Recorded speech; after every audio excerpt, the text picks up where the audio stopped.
தந்தை மகன் தூயாவியாரின் பெயராலே நம் ஆண்டவராகிய இயேசு கிறிஸ்து அருளும் கடவுளின் அன்பும் தூயாவின் நட்புறவும் உங்கள் அனைவரோடும் இருப்பதாக.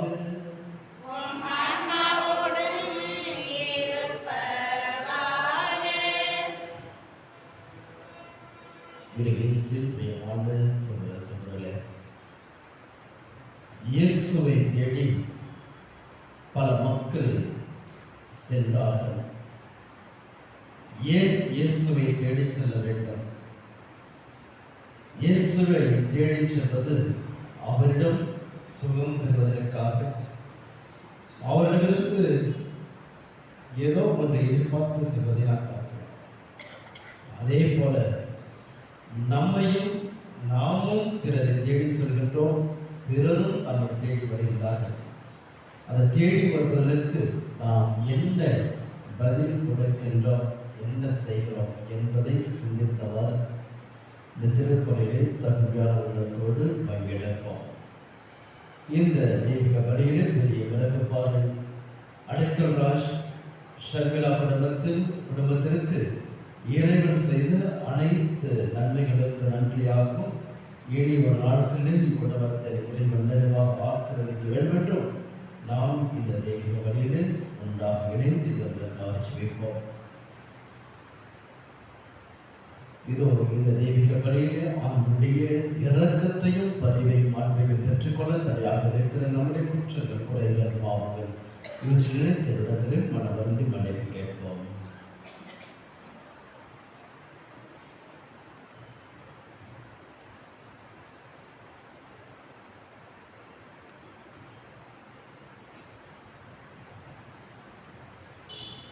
எல்லா இறைவனிடமும்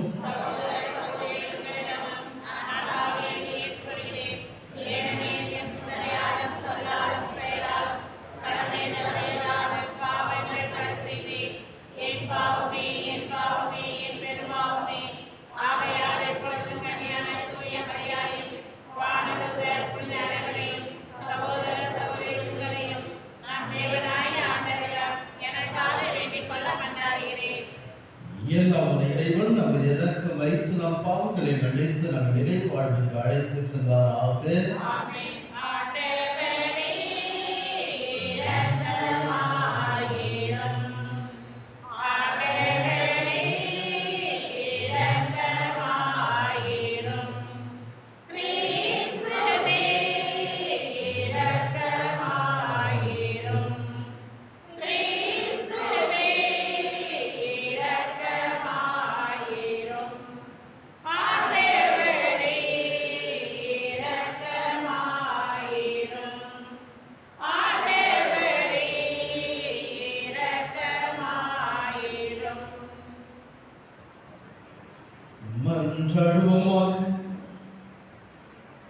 என்றென்றும் உள்ள எல்லாம் இறைவா, விண்ணிலும் மண்ணிலும் உள்ள அனைத்தையும் ஆண்டு நடத்துகின்றவர் நீரே.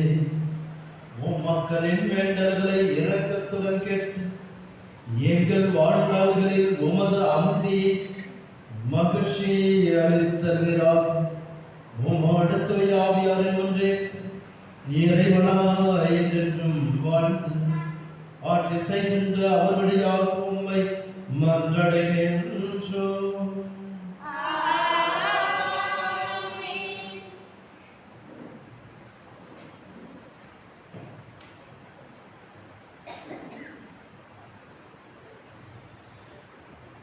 முதல் வாசகம்.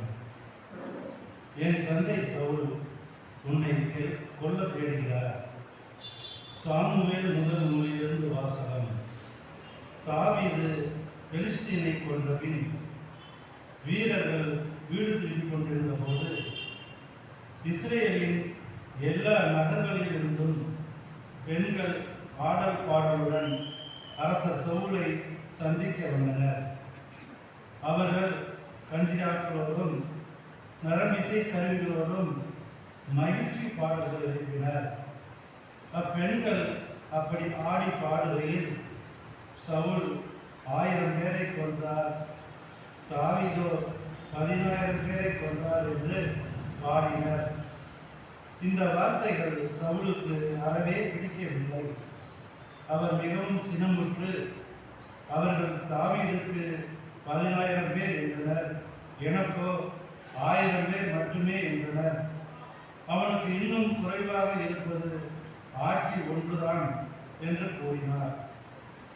அன்று முதல் சவுல் தாவீதை பொறாமை கண்கொண்டு பார்க்கலானார்.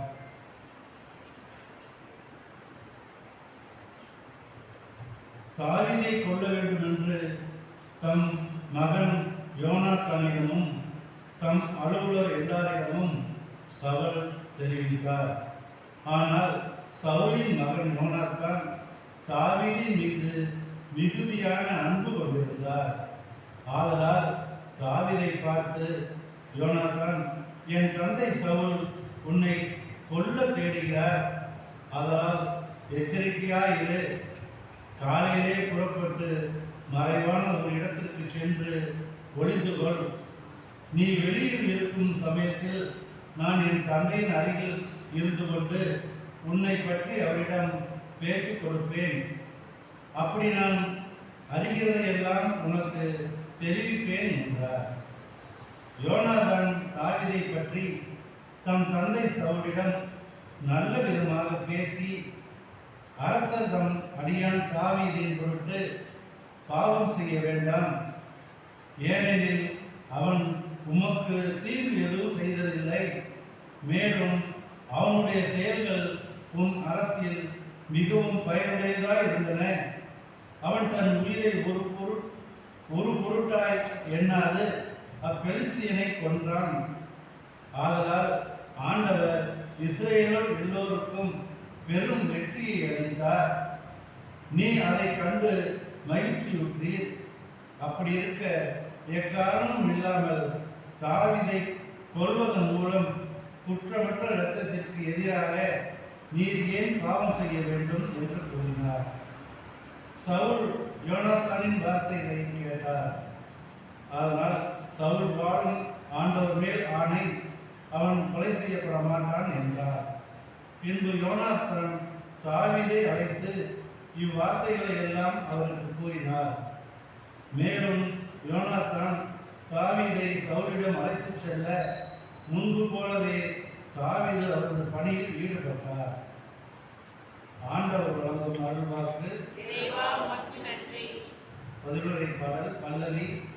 கடவுளையே நம்பியுள்ளேன், எதற்கும் நான் அஞ்ச மாட்டேன். கடவுளே எனக்கு இறங்கி அருளும், ஏனெனில் மனிதர் என்னை நசுக்குகின்றனர். அவர்கள் என்னுடன் நாள்தோறும் சண்டையிட்டு துன்புறுத்துகின்றனர். என் பகைவர் நாள்தோறும் கொடுமைப்படுத்துகின்றனர். மிக பலர் என்னை ஆணவத்துடன் எதிர்த்து போராடுகின்றனர். பல்லவி. என் துன்பங்களின் எண்ணிக்கையை நீர் அறிவீர். உமது தோற்பையில் என் கண்ணீரை சேர்த்து வைத்துள்ளீர். இவையெல்லாம் உன் குறிப்பேட்டில் உள்ளன அல்லவா? நான் உம்மை நோக்கி மன்றாடும் நாளில் என் எதிரிகள் புறமுதிவிட்டு ஓடுவர். பல்லவி. கடவுளின் வாக்கை நான் புகழ்கின்றேன், ஆண்டவரின் வாக்கை நான் புகழ்கின்றேன். பல்லவி. கடவுளையே நம்பியிருக்கின்றேன், எதற்கும் அஞ்சேன். மானிடர் எனக்கு எதிராய் என்ன செய்ய முடியும்? கடவுளே, நான் உமக்கு செய்த பொருத்தனைகளை மறக்கவில்லை, உமக்கு நன்றி பலி செலுத்துவேன். பல்லவி.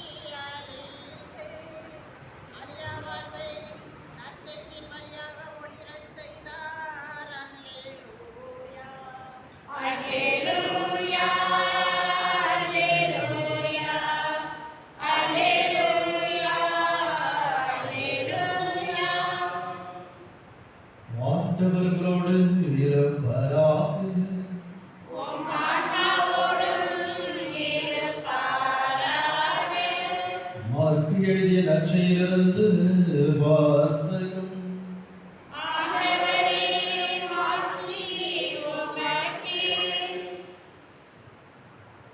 அக்காலத்தில் இயேசு தொழில்கூடத்திலிருந்து புறப்பட்டு தம் சீடருடன் கடலோரம் சென்றார். கலிலேயாவிலிருந்து பெருந்திரளான மக்கள் அவரை பின்தொடர்ந்தனர். மேலும் யூதேயா, எருசலேம், இதுமேயா, யோர்தான் அக்கரை பகுதி, தீர், சீதோன் ஆகிய இடங்களிலிருந்தும் பெருந்திரளான மக்கள் அவர் செய்தவற்றை எல்லாம் கேள்வியுற்று அவரிடம் வந்தனர். மக்கள் கூட்டம் தம்மை நெருக்கி விடாதவாறு தமக்காக படகு ஒன்றை முன்னேற்பாடாக வைத்திருக்குமாறு அவர் சீடருக்கு சொன்னார். ஏனெனில் பலரை அவர் குணமாக்கியதால் நோயுற்றோர் அனைவரும் அவரை தொட வேண்டும் என்று வந்து அவர் மீது விழுந்து கொண்டிருந்தனர். தீய ஆவிகளும் அவரை கண்டபோது அவர் முன் விழுந்து இறைமகன் நீரே என்று கத்தினார். அவரோ தம்மை வெளிப்படுத்த வேண்டாம் என அவற்றிடம் மிக கண்டிப்பாய் சொன்னார்.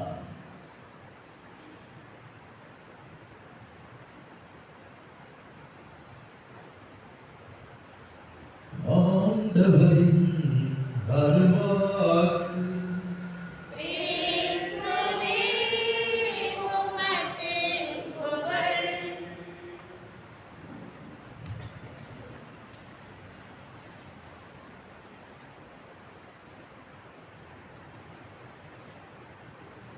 மக்கள் கூட்டம் தம்மை நெருக்கிவிடாதவாறு தமக்காக படகு ஒன்றை முன்னேற்பாடாக வைத்திருக்குமாறு அவர் சீடருக்கு சொன்னார்.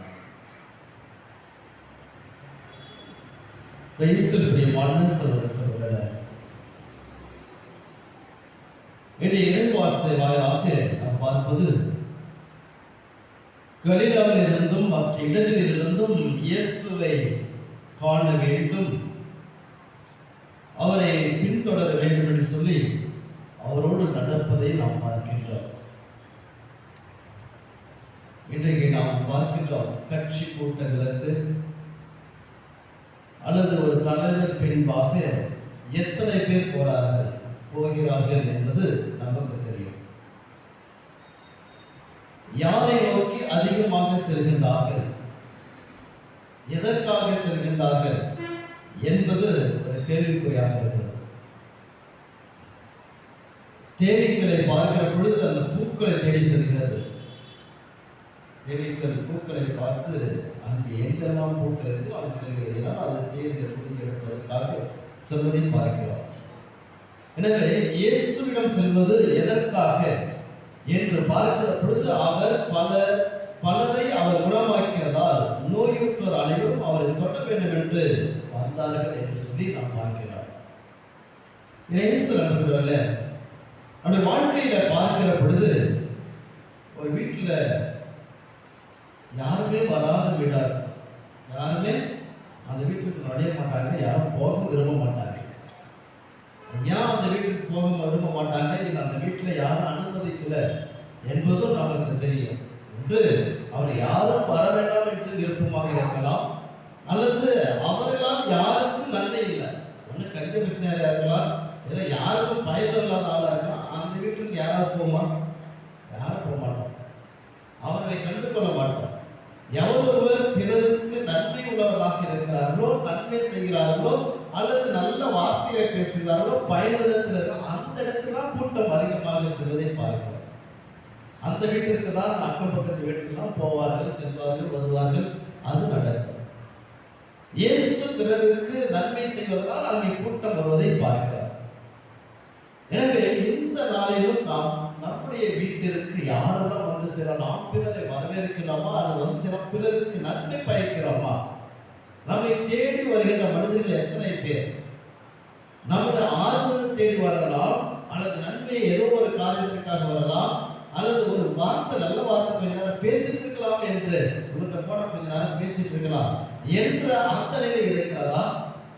எனவே எந்த நிலையிலே நம்மை நோக்கி மக்கள் வர வேண்டும் அல்லது வர விரும்புகின்றோம்? வர வைக்கிறோமா? அதற்கேற்ற நம்முடைய நடவடிக்கை இருக்கிறதா, நம்முடைய செயல்பாடு இருக்கிறதா என்பதை இந்த நாளிலே நாம் சிந்திக்க இந்த இறைவார்த்தை வழியாக ஆண்டவர் இயேசு கிறிஸ்து நம்மை அழைக்கின்றார். எனவே இயேசு நண்பர்கள சுயநலம் அல்லது எந்த வீட்டிலே ஒளி இல்லையோ அந்த வீட்டு இருளடைந்த வீடாக இருக்கும்.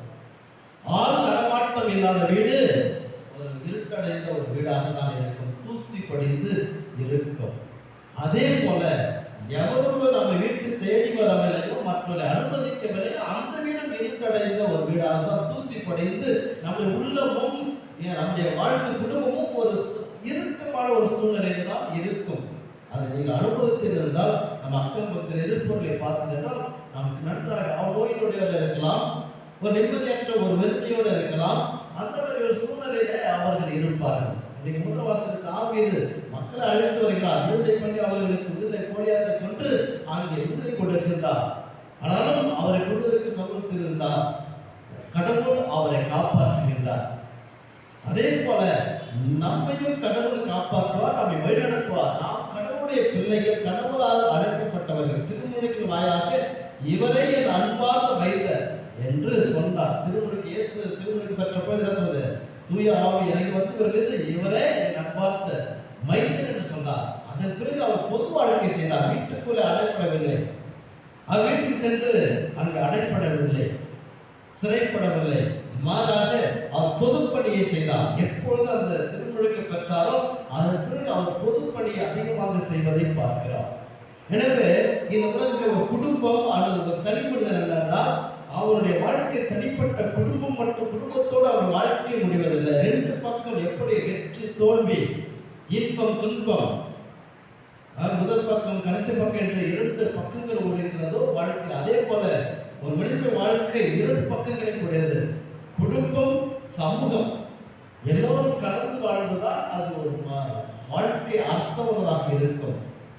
எனவே அத்தகைய ஒரு அர்த்தமுள்ள வாழ்க்கையை நாம் வாழ வேண்டும் என்றால் நாம் பிறர் நம்மை தேடி வருவதாக இருக்க வேண்டும். நாமும் பிறர் வீடை தேடி செல்வர்களாக, அவர் ஆர்வம் கொடுப்பதாக, நம்பிக்கை கொடுப்பவர்களாக, ஏதோ ஒரு உதவி செய்வதாக திகழ வர வேண்டி தொடர்ந்து இந்த திருப்பலை சொல்லிப்போம். ஆமென்.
எப்பொழுதெல்லாம் இப்பலி நினைவு கொண்டாடப்படுகின்றதோ அப்பொழுதெல்லாம் எங்கள் மீட்பின் செயல் நிறைவேற்றப்படுகின்றது. எனவே நாங்கள் இம்மறை நிகழ்வுகளில் தகுதியுடன் பங்கேற்க எங்களுக்கு அருள் புரிவீராக. எங்கள் ஆண்டவராக இயேசு கிறிஸ்து வழியாக உம்மை மன்றாடுகின்றோம். ஆண்டவர் உங்களோடு இருப்பாராக.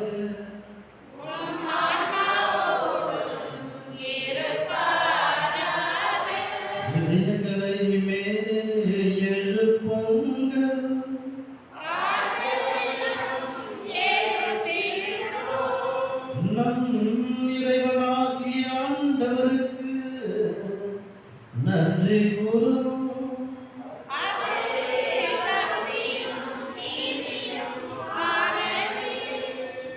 ஆண்டவரை தூயவரான தந்தையை என்றும் இல்லாமல் இறைவா, ஏண்டாலும் எவ்விடத்திலும் நாங்கள் நமக்கு நன்றி செலுத்துவது மெய்யாகவே தகுதியும் நீதியுமாகும். எங்கள் கடமையும் மீட்புக்குரிய செயலுமாகும். நமது நன்மை மிகுதியாக எங்கள் ஆண்டவராகிய கிறிஸ்து வழியாக நீர் மனிதராகி எங்களை படைத்து நாங்கள் நீதியின்படி தண்டனைக்கு உரியவராயினும் நமது இலக்க மிகுதியினால் எங்களை மீட்டருவிலே அவர் வழியாகவே உமது வாழ்வை வாழத்துதல் புகழ்கின்ற தலைமை தாங்கோர் உமை வெளிப்படுகின்றன. அதிகாரம் செலுத்துவோர் உன் திருமண் நடுகின்றனர். வானங்களும் அவற்றில் உள்ள ஆற்றல்களும் சேராப்பெண்களும் ஒன்று கூடி அக்களித்து கொண்டாடுகின்றனர். அவர்களோடு எங்கள் குரலையும் சேர்த்துக் கொள்ளுமாறு நாங்கள் உம்மை தாழ்வுடன் இறைஞ்சி புகழ்ந்து சொல்வதாவது: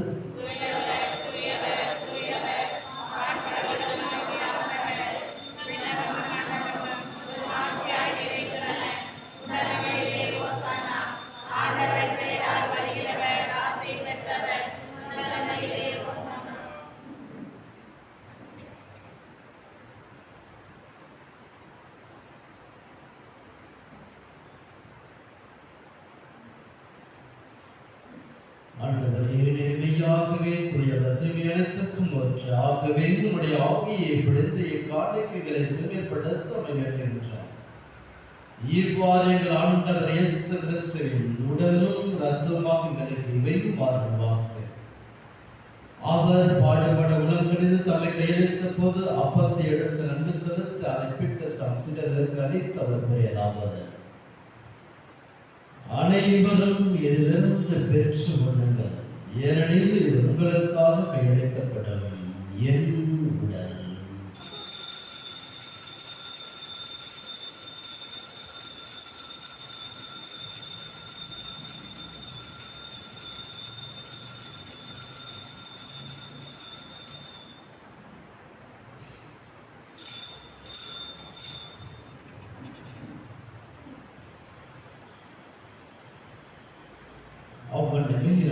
அருந்திய பின் கிண்ணத்தை எடுத்து மீண்டும் உமக்கு நன்றி கூறி தம் சீடர்களுக்கு அளித்து அவர் கூறியதாவது: அனைவரும் இதிலிருந்து பெற்று பெறுங்கள், ஏனெனில் இது புதிய நிலையான உடன்படிக்கைக்குரிய இரத்தத்தின் கிண்ணம். இது பாவ மன்னிப்புக்கென்று உங்களுக்காகவும் பலருக்காகவும் சிந்தப்படும். இதை என் நினைவாக செய்யுங்கள்.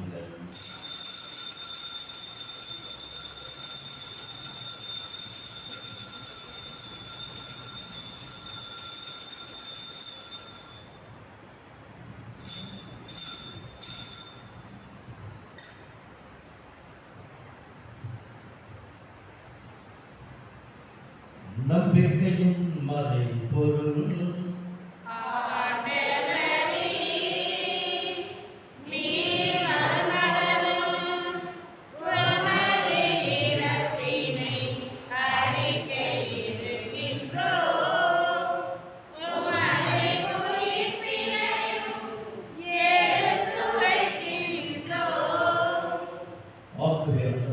கிறிஸ்து நிலைப்பணிக்கு நினைவுந்து வாழ்வதும் அப்பத்தை மீட்பளிக்கும் கிண்ணத்தை எமக்கு கொடுக்கின்றார். உம் திருமணம் என்று நமக்கு ஊழியம் புரிய தகுந்தவர்கள் ஏற்றுக்கொள்ள மக்கள் என்று செலுத்துகின்றார். மேலும் கிறிஸ்துவின் உடலிலும் இரத்தத்திலும் பங்கு கொள்ள வேண்டலை தூய ஆவியார் ஒன்று சேர்க்க வேண்டும் என்பதை தாழ்வுடன் மன்றாடுகின்றார். ஆண்டவரே, உலகெங்கும் பரவி இருக்கும் திருவாவை நினைவுறுத்தலும் இவர் திருத்தந்தை நெய்யும் ஏழு ஆகியர் ஆரோக்கியராஜ் எல்லா திறன்கள் ஆகிய அனைவரோட முதல் அவை அன்பில் நிறைவு பெற செய்யலாம்.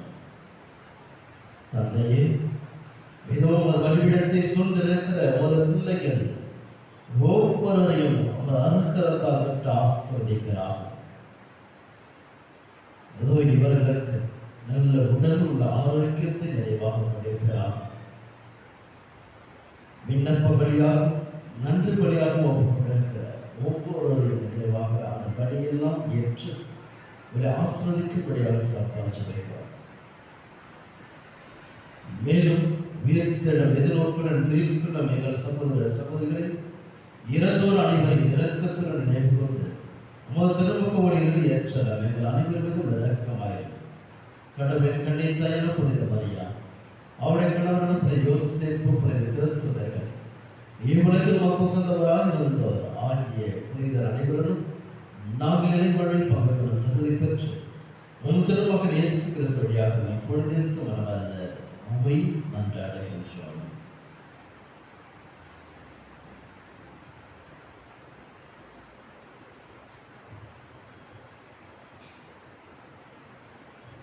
இவர் வழியாக இவரோடு இவரில் எல்லாம் வல்ல இறைவனாகிய தந்தையே, தூய ஆவியார் ஒன்றே, எல்லா புகழும் ஆட்சியும் ஏகற்ற நமக்கு உரியதே.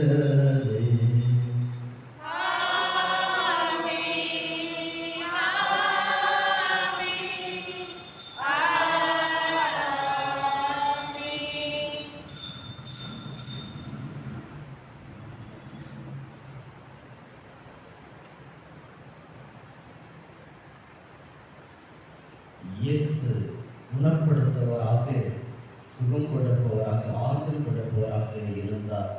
அவரை நாடி மக்கள் வந்தார்கள்.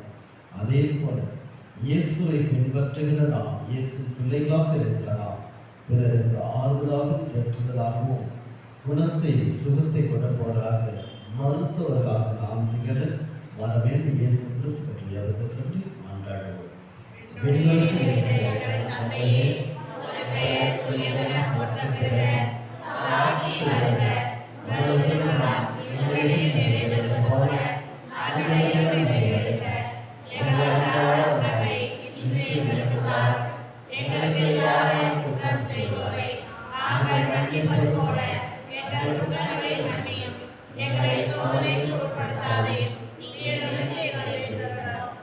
ஆண்டவரே, தீமை அனைத்து சக்திகளிலிருந்து விடுவித்து எங்கள் வாழ்நாளில் அமைதியை, மகிழ்ச்சியை, சமாதானத்தை, கல்வியுடன் அறிவு அடைகின்றோம்.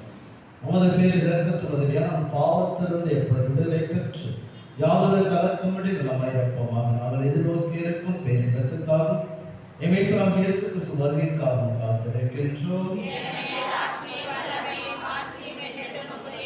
ஆண்டவராக இயேசு கிறிஸ்துவே, அமைதியை வெளிப்பட்டு செல்கிறேன், அமைதியை உங்களுக்கு அளிக்கிறேன் என்று உம் திருத்துதலுக்கு எழுதின எங்கள் பாவங்களை குற்ற கொலைகளை விளைவிகளில் பாராமல் இதோங்க கூட இருக்கிற உமது பிள்ளைகளின் நம்பிக்கையை நோக்கி திருமணத்துக்கு எங்களுக்கு அமைதியும் ஒற்றுமையும் மகிழ்ச்சியும் நோயினுடைய விடுதலையும் அளித்தவராக என்றென்று வாழ்ந்து ஆட்சி செய்கிறவர்களே. ஆண்டவருடைய அமைதி உங்களோடு என்றும் இருப்பதாக. ஒருவருக்கு ஒருவர் இறைவன் தருகிற அமைதியை அறிவித்து வேண்டும்.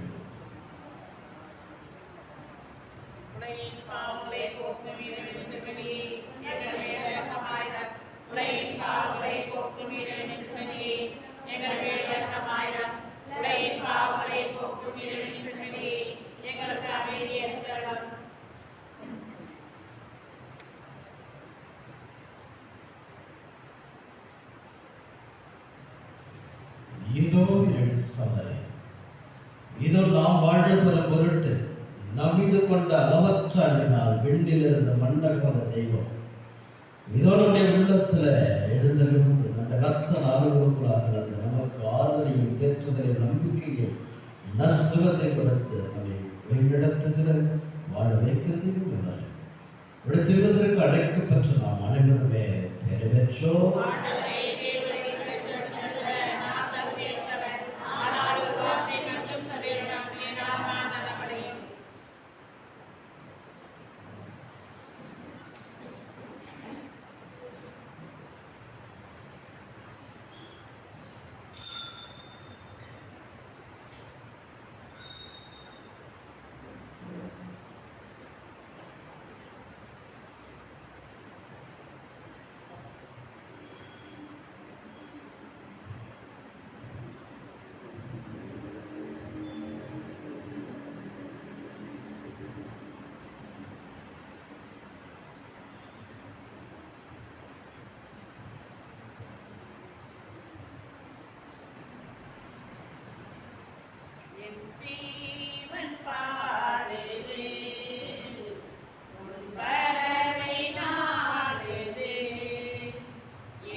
உமது அன்பின் ஆவி எங்கள் மீது பொழிந்தருளும்.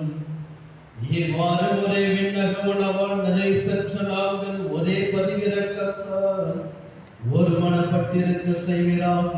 எங்கள் ஆண்டவராகிய இயேசு கிறிஸ்து வழியாக உம்மை மன்றாடுகின்றோம். ஆண்டவர் உங்களோடு இருப்பாராக.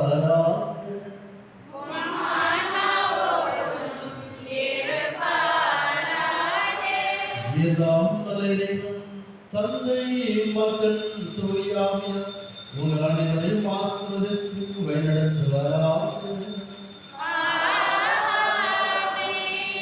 இறைவனின் ஆசி பெற்றவர்களாய் சென்று வாருங்கள். திருப்பலி நிறைவேற்று.